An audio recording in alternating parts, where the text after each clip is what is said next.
안녕하세요. 직업상담사 오현정이라고 합니다. 저는 서민금융진흥원에서 구직자들 취업 지원을 담당하고 있는데요. 구직자의 취업 지원을 위해서 이력서, 자기소개서 클리닉과 면접 클리닉, 또한 채용 정보를 제공하고 있습니다. 오늘은 제가 이력서, 자기소개서와 관련한 내용을 안내를 해드리겠습니다. 첫 번째로 지원 동기에 대해서 말씀드리겠습니다.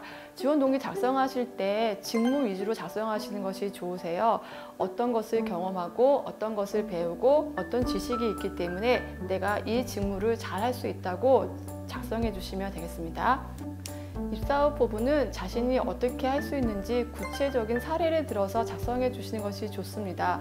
막연하게 10년, 20년 후의 얘기를 작성하는 것이 아니라 내가 당장 이 직무를 수행했을 때 얼마나 잘할 수 있는지 구체적으로 작성하시는 것이 좋습니다. 가령 직무나 사업 아이디어에 대한 내용을 제시한다거나 내가 이 직무를 했을 때 어떤 역량을 보여줄 수 있는지를 작성해 주시는 것이 좋습니다.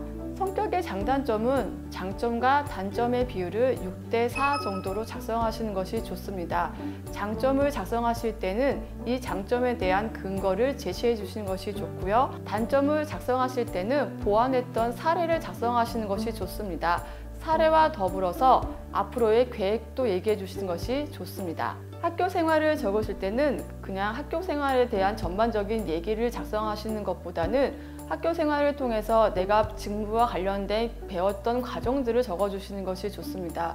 또한 직무와 관련된 인성을 적어주시는 것이 좋은데요. 직무와 인성의 비율은 6대4 정도의 비율로 작성해 주시는 것이 좋습니다. 성장 과정을 작성하실 때 많이 어려워하시는데요. 성장 과정은 나의 개인적인 사적인 얘기보다는 내가 이 직무를 잘하기 위해서 배웠던 성장할 수 있었던 과정을 적어주시는 것이 좋습니다. 또한 그 직무를 잘할 수 있도록 꾸준히 해왔던 일을 위주로 작성하시는 것이 좋습니다. 첫 번째, 숫자를 제시합니다. 내가 막연히 잘했다 하는 내용보다는 숫자를 제시해서 어떤 성과를 냈다고 말씀해 주시는 것이 좋은데요. 예를 들어서 몇몇 퍼센트, 몇 정도로 숫자로 알려주시면은 그 성과에 대한 내용이 진실성이 있습니다. 두 번째, 문장의 길이는 한 줄 반 정도로 깔끔하게 적어주세요. 문장이 길어지면 가독성이 떨어집니다. 문장은 한 줄 반 정도로 짧게 작성하시는 것이 좋고요. 문단을 나눠서, 단락을 나눠서 작성해 주시면 더욱더 가독성이 좋아집니다. 세 번째, 직무와 관련된 단어를 적어주세요. 내가 공부한 내용을 구체적으로 작성해 주시는 것이 좋은데요. 예를 들어서 회계 공부를 했습니다 보다는 전표관리, 자금관리, 원가계산 등등 회계에서 쓸 수 있는 용어들을 적어주시는 것이 좋습니다. 네 번째, 두 갈식으로 작성합니다. 나의 의견을 먼저 두 갈식으로 작성해서 내가 말하고자 하는 내용을 먼저 얘기합니다. 예를 들어 무슨 직무는 무엇이라고 생각합니다.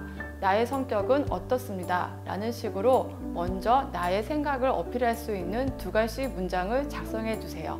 다섯 번째, 지원 동기, 입사 후 포부는 다른 내용보다 좀 더 분량을 많이 씁니다.